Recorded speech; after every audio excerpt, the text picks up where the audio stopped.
Hello, you're tuning into 15-minute bulletin of Vietnam News Agency. I'm Lovely from Hanoi. Greet the headlines at show. State president bestows title of ambassador upon diplomats. Multidimensional poverty rate drops to below 1% in 2024. And later on, Ho Chi Minh City, Da Nang welcomed first visitors in New Year 2025. Let's begin our bulletin with the latest news. First of all, we'll have a report on an activity by State President Luong Quang.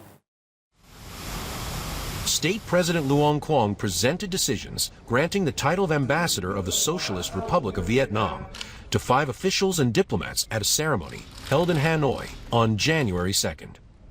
The title recipients were Deputy Minister of Foreign Affairs Nguyen Minh Hang, Deputy Minister of Foreign Affairs Pham Thanh Binh, Vietnamese Ambassador to India Nguyen Thanh Hai, and others.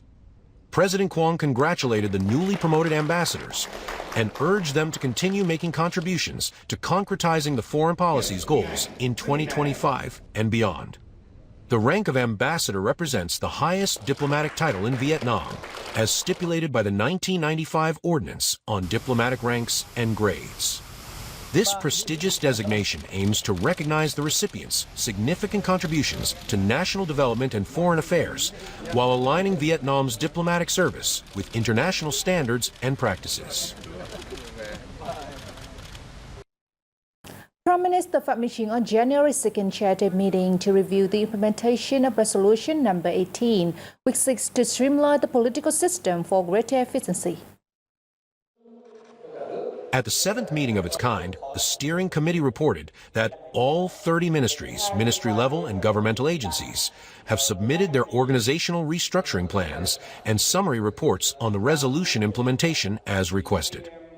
It also has issued guidelines to the People's Committees of provinces and centrally run cities, ensuring that the reorganization of the grassroots political system meets fundamental progress and requirements. Prime Minister Chuyên, who's also head of the government's steering committee, directed the Ministry of Home Affairs to gather constructive feedback from its members and finalize a report before presenting it to the committee and the Politburo. Under the Prime Minister's request, the restructuring of organizational apparatuses must go hand in hand with streamlining and improving the quality of public officials and employees. When it comes to the restructuring of state-owned economic groups and corporations, Prime Minister Chuyên said that the government will directly manage only a select number of strategic groups that serve as core pillars of the national economy and act as tools for macroeconomic management.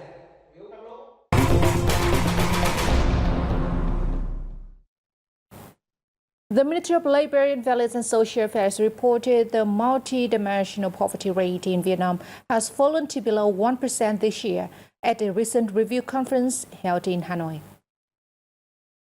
Between 2021 and 2024, Vietnam has reduced the rate by nearly 4.2%, an average year-on-year decrease of 1.05%.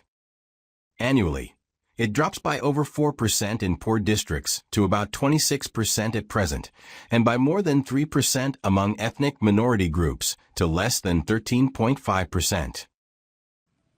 10 communes with particular disadvantages in sandbank, coastal, and maritime areas, along with 1 district, have managed to escape from poverty during the period, according to the ministry.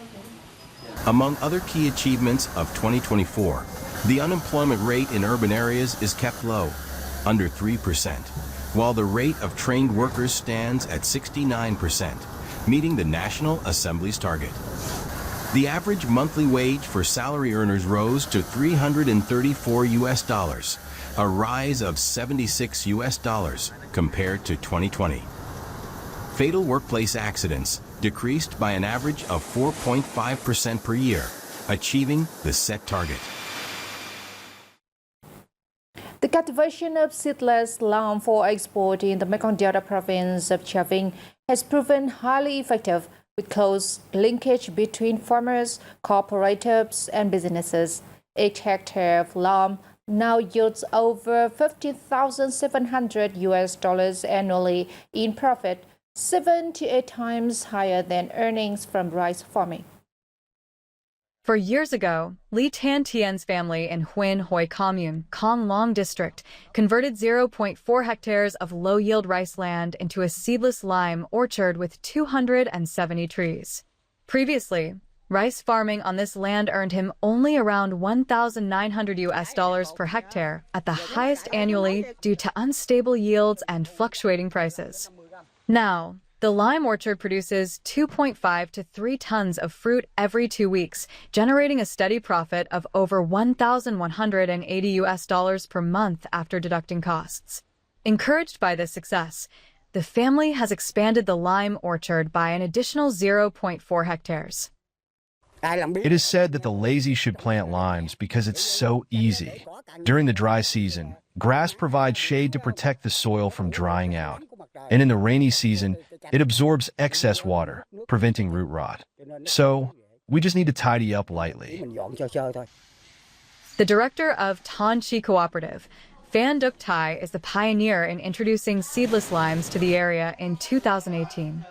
In 2022, he established the Tan Chi Seedless Lime Cooperative with 10 members and 7 hectares of lime trees. The cooperative has since expanded the lime area to 142 hectares across various localities in the province and is now partnering with businesses to export seedless limes to the Netherlands. Our cooperative will send technicians to teach farmers in how to grow and care for lime so that they can produce the highest possible yield at low production costs. That has always been the cooperative's goal. The challenge is that farmers must strictly follow the list of pesticides permitted by European standards, ensuring the correct type, label, and name of the products. Huyen Hoi Commune has identified seedless lime as the primary crop for agricultural transition, as it brings the highest profit for local farmers. We recommend planting according to the areas ordered by companies and the market. Farmers who want to grow seedless limes should contact Tan Chi Cooperative to register the planting areas, receive technical support, quality seedlings, and appropriate fertilizers, rather than producing in an uncontrolled manner. Seedless lime is considered a climate change adaptive plant, as they save water through drip irrigation. The tree is easy to grow, adapt well, and require less care, thus saving labor costs and increasing production efficiency. Currently, the Travin Cooperative Alliance is working with local authorities to expand the planting area, encouraging farmers to join cooperatives in order to access support policies for land conversion, production linkage, and product sales.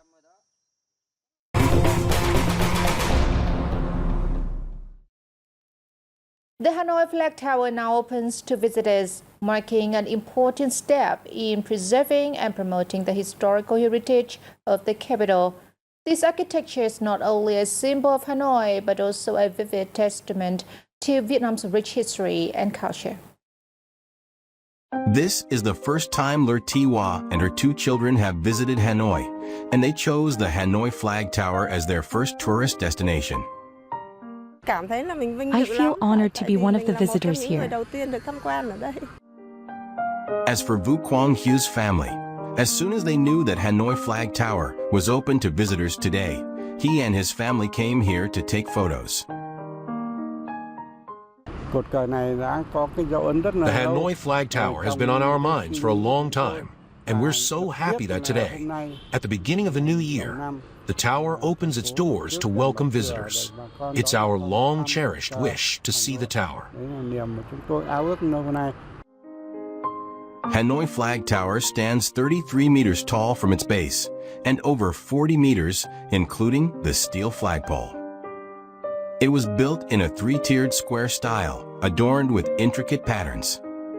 The structure consists of 3 main parts: the base, the shaft, and the observatory.